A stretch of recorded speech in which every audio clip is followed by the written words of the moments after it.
The story kicks off with a legend about the kingdom of Tenball, a place that was super peaceful for a long time, until monsters suddenly started flooding the land. The king orders the kingdom's best spirit wizard, a young man, to go and defeat them. But there are just too many monsters, and it's a grueling battle.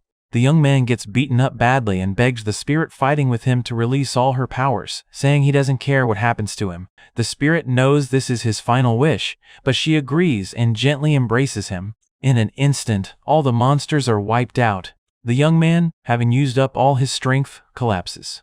The spirit tearfully whispers that she won't let him die and carries him away to the spirit world. Peace is restored, and the young man becomes a legend known as the hero who saved the kingdom from the monster tempest. But years go by, and the hero never returns, so the whole kingdom just keeps praying for his safety. We then see a little girl listening to the story and asking what happened to the hero, wondering when he's coming back. It turns out she's with her father, who is trying to buy some skewers while keeping a low profile. The girl, Ellen, asks her father how much longer he's going to avoid going home. Suddenly, people in the crowd start recognizing him, calling out Lord Ravel. Ravel knows this is bad and tells Ellen they have to run. The crowd starts chasing after him, yelling that the hero is back. They eventually corner him, and everyone is just so happy and relieved that he's finally returned and is safe. After they teleport away, Ellen asks her father, Ravel, why he ran away and tells him he should just make his return already. But Ravel complains that it's a huge hassle because nobody asked him if he wanted to be a hero in the first place. Ellen then starts explaining the real story. She reveals that this man is her father, LVL9999, the hero who saved the kingdom. She says there's more to the story, and explains that after he used all his strength, it was supposed to take him years to recover. But thanks to her mother, who is the spirit queen named Origin, he actually recovered in just 1 year. Then, her parents fell in love, formed a pact, and her father became a half-spirit, which made it hard for him to control his powers. So he had to train in the spirit world, and only came back to the human world a few months ago to try and adapt. Ellen also reveals a huge secret. She was born to them 8 years ago, but she's actually a reincarnator. Before this life, she was a scientist in Japan who researched new materials until she just dropped dead one day. She thinks it's karma that she was reborn into this world with all her memories. Because she kept her memories, she also had trouble controlling her powers when she was 2, so now she and her father are training together. Ravel complains again that since people saw them teleport, it's only going to be more of a hassle now. Ellen tells him it's all his fault for not contacting anyone and says he should just make a proper appearance so they'll stop chasing him. He knows she's right, but just then, a man named Alberto finds them. Ravel immediately asks if he's someone he knows, and Ellen asks the same. Alberto is shocked to hear Ellen call him father. Ravel explains that Alberto is his former bodyguard. He then gets super proud and starts showing off his daughter, bragging about how adorable she is with her sparkling silver hair and jewel-like eyes. Alberto just says yes, my lord, and that he's glad to see him safe.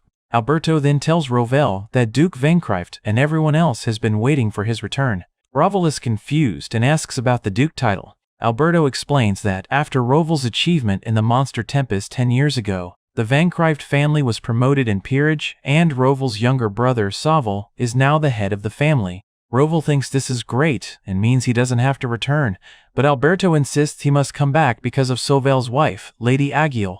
The moment Ravel hears her name, he completely shuts down and says if that woman is there, he's absolutely not returning. Ellen steps in and tells her father that he's making everyone worried and should go see his family. She says she's disappointed in a father who doesn't care for his own family, and then delivers the final blow by saying, "I hate you." This completely breaks Ravel, who begs her not to hate him and immediately agrees to go home. Ellen then asks who this Lady Agiel is. Ravel explains she's the second princess of Tenball and was once his fiancée.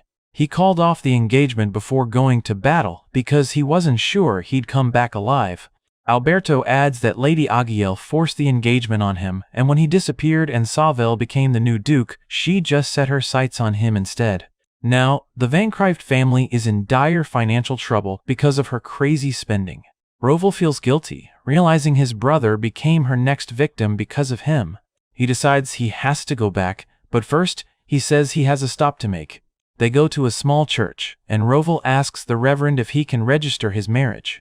The Reverend is confused why a noble would come to a place like this, but Roval insists he wants to get married right away. He explains to Ellen it's a precaution against that woman. Roval then summons his wife, Origin, and tells her they're having a wedding here. Origin is thrilled to have a wedding in the human world. They have a simple ceremony in front of two goddesses, Ver and Var. The Reverend recognizes Origin from a long time ago. They both say, "I do," and sign the marriage certificate. To celebrate, Ellen uses her reincarnator cheat skill to create wedding rings. She explains she can change the chemical structure of materials and creates platinum rings and a huge diamond, explaining what they symbolize. She even gives them a diamond blessing by showering them with more diamonds. The goddesses bless their union, and the Reverend pronounces them husband and wife.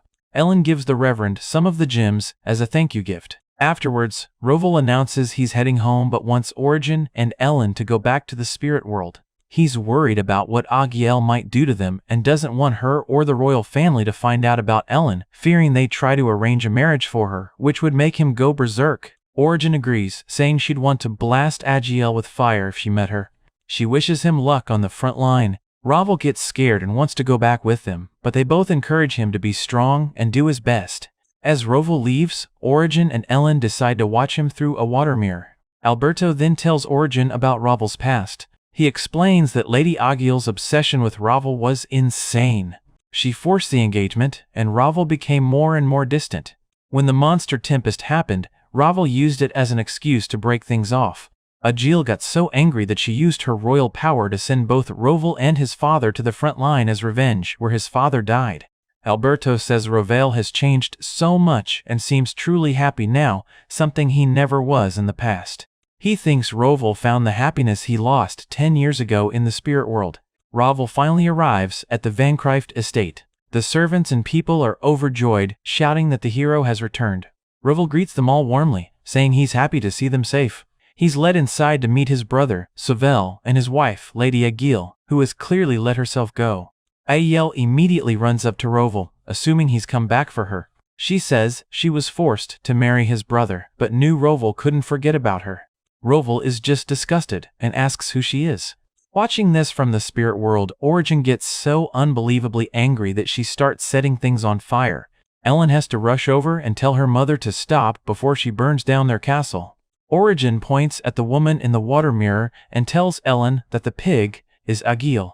Ellen looks on with determination and declares that this woman is her father's enemy.